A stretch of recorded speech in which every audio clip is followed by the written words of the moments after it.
നിങ്ങളിപ്പോൾ പ്രസവം കഴിഞ്ഞ അമ്മയാണോ? പ്രസവരക്ഷ 14 ദിവസമാണെങ്കിലും 28 ദിവസമാണെങ്കിലും ആദ്യം അഭ്യംഗം ചെയ്യും. അതായത് ബോഡി അനുയോജ്യമായ എണ്ണയെടുത്ത് നന്നായി മസാജ് ചെയ്ത് ദേഹത്തുള്ള നീര്, സ്റ്റിഫ്നെസ്, വേദന ഇതൊക്കെ മാറാനും ബ്ലഡ് സർക്കുലേഷൻ കൂടാനുമായിട്ട് മസാജ് ചെയ്യും. അത് എത്ര ദിവസം വേണം എന്നുള്ളത് അമ്മയുടെ ശരീരത്തിനെ അനുസരിച്ചാണ് തീരുമാനിക്കുന്നത്. അഭ്യംഗം അല്ലെങ്കിൽ മസാജ് കഴിഞ്ഞാൽ അടുത്തത് ലേപനമാണ്. ലേപനം ചെയ്യുന്നതിന് അനുയോജ്യമായ ഹെർബൽ പൗഡേഴ്സ്, പൊടികളാണ് എടുക്കുന്നത്. മഞ്ഞൾ അനുയോജ്യമാണെങ്കിൽ മഞ്ഞളും എടുക്കും. ഇത് മിക്സ് ചെയ്ത് പേസ്റ്റ് ആക്കി ദേഹത്ത് നന്നായി തേച്ച് പിടിപ്പിക്കും. ഈ മസാജും ലേപനവും ശരീരത്തിലുള്ള ഡിസ്കളറേഷൻസ് മാറാൻ, ബ്ലാക്കിഷ് ഡിസ്കളറേഷൻ കഴുത്തിലും വയറിലും ഉള്ളത് മാറാനും, സ്ട്രെച്ച് മാർക്സ് റെഡ്യൂസ് ചെയ്യാനും, അതുപോലെ തന്നെ ഡെഡ് സെൽസ് ഒക്കെ എക്സ്പോളിയേറ്റ് ചെയ്യാനും ലേപനം സഹായിക്കും. അത് കഴിഞ്ഞാൽ ചെയ്യുന്നത് ഇലക്കിഴിയാണ്. പ്രസവരക്ഷയിൽ ഇലക്കിഴി വളരെ പ്രാധാന്യമുള്ളതാണ്. പ്രസവിച്ച അമ്മയ്ക്ക് നീരും വേദനയും കൂടുതലാണ്.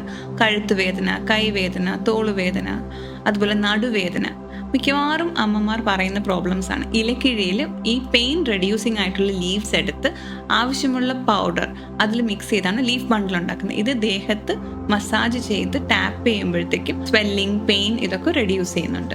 ഇലക്കിഴി കഴിഞ്ഞാൽ സാധാരണ ഞവരക്കിഴിയാണ് ചെയ്യുന്നത്. ഞവരക്കിഴി ചെയ്യുമ്പോൾ നറിഷ്മെന്റ് ആണ് കൊടുക്കുന്നത്. അതായത് സ്കിന്ന് നറിഷ് ചെയ്യും, അതോടൊപ്പം മസിൽസ്, ബോൺസ് ഇതൊക്കെ നറിഷ് ചെയ്യും. അമ്മയ്ക്ക് പൂർവ്വസ്ഥിതിയിൽ ആരോഗ്യം കിട്ടാനായിട്ട് വളരെ പ്രധാനമാണ് ഞവരക്കിഴി. പ്രസവരക്ഷയിൽ വളരെ പ്രാധാന്യമുള്ള ഒരു ചികിത്സയാണ് വേദകുളി.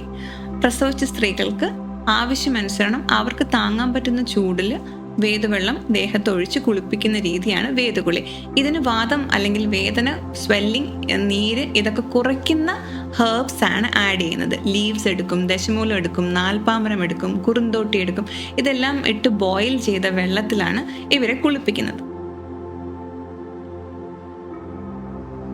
അബ്ഡോമിനൽ ബാൻഡിങ് അല്ലെങ്കിൽ വയറ് കെട്ടൽ പ്രസവം കഴിഞ്ഞ് പ്രസവരക്ഷയുടെ ഭാഗമായി വളരെ പ്രാധാന്യം അർഹിക്കുന്ന ഒന്നാണ്. കോട്ടൺ ക്ലോത്ത് വയറിൽ കെട്ടുമ്പോൾ അബ്ഡോമിനൽ മസിൽസിന് സ്ട്രെങ്ത് കിട്ടുന്നു. അതുപോലെ തന്നെ ബാക്ക് മസിലിനും പെൽവിക് ഫ്ലോർ മസിലിനും സ്ട്രെങ്ത് കിട്ടുന്നു. പ്രസവശേഷം യൂട്രസ് തിരിച്ച് പൂർവ്വസ്ഥിതിയിലെത്താൻ അബ്ഡോമിനൽ ബൈൻഡിങ് സഹായിക്കുന്നു.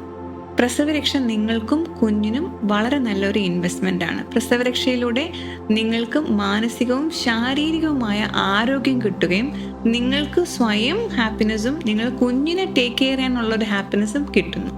പോസ്റ്റ് നേറ്റൽ കെയർ അല്ലെങ്കിൽ പ്രസവരക്ഷയ്ക്ക് മാതൃത്വം പോസ്റ്റ് നേറ്റൽ കെയറിൽ വരിക, നമ്മളുടെ ഫാമിലിയിൽ ഒരു അംഗമാവുക.